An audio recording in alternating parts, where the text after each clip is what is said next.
Hey YouTube, it's me again, and I'm going to be doing 3 bass reviews today. It's the wee hours of the morning, and I thought, why not? You know, I'll just go over 3 of my basses.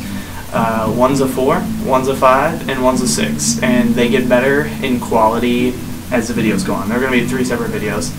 This first one obviously being the poorest one, and this is the 4-string Ibanez GSR200. So you might all go, ha ha ha, why is he reviewing this? Well, not many people review it, first of all, so why not? And my grandfather got this for me. It was my first bass that I got, and a couple of years ago for Christmas. And I really, I play it quite a bit actually. It's pretty nice for a starter bass. And but I'll run down some of the specs of it. So we have, as you can see, 22 frets. Right there, you can kind of tell just by the dots. And it's an Ibanez Geo, so it means it's a crappy, low-quality starter bass. But we have an agathis body and a maple neck, and it's actually flamed.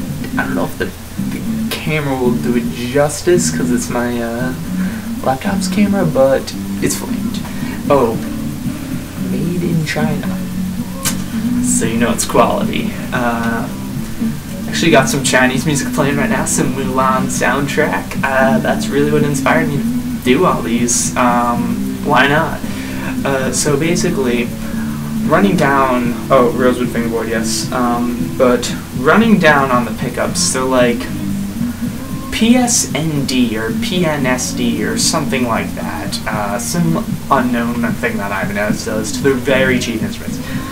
This is a J style pickup, the PSND J, and then the P, so it's like a precision bass and a jazz bass all in one, with a B10 bridge.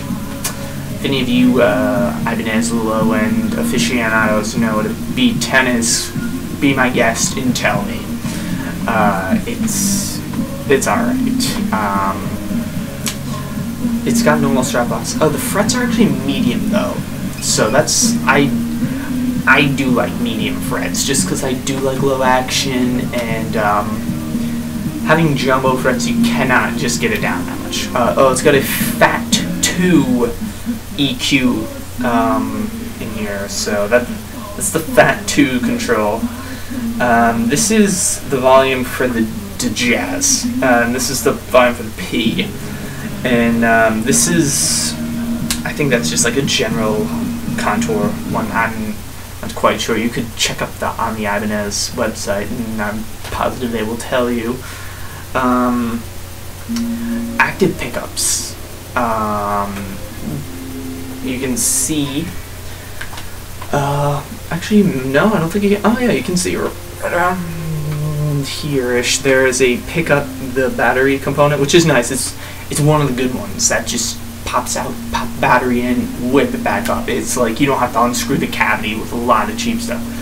That is a very, very nice thing if you play a lot like I do. Even though you are supposed to change the battery, like you don't really need to change it. Well, if you get a really nice battery, like a Cell, like ultra long lasting alkaline kind of deal, it'll last you like 6 months or something, they say. I don't know, they add it up somehow.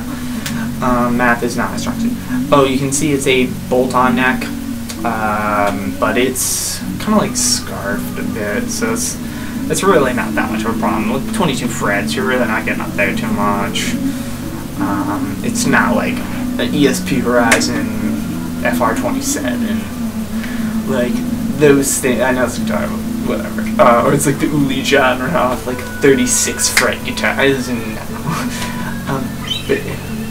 good song. So another thing I did to this bass is, as you notice the hair tie around.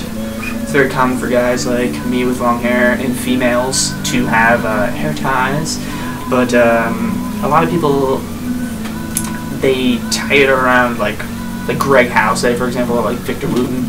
they'll be all like soloing and everything, and then they'll whip it out. So like when they're doing tapping, like Stu Ham kind of stuff, it helps silence the strings you're not using. But I actually just put it back here. Some people do that too. Well, that's where they store it.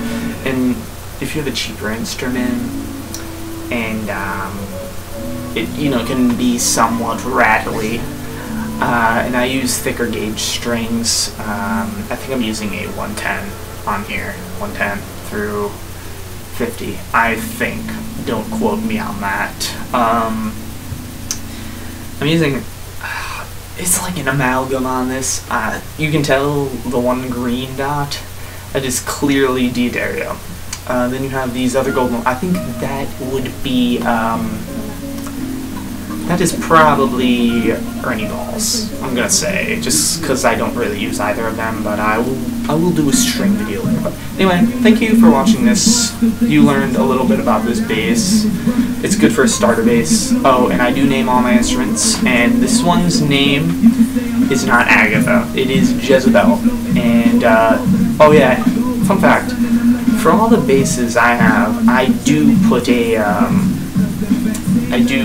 Pokemon sticker under the electronics cavity, and for this one I put a Magneton, because I put it to fit the personality of it. And if you ever steal this bass from me, I hope you know that when you open the electronics cavity, because that's what people who steal instruments do first of all, you will see clearly that there's a Magneton sticker in there. Please return it. Be a nice guy. And if you don't, it also has some other information in there.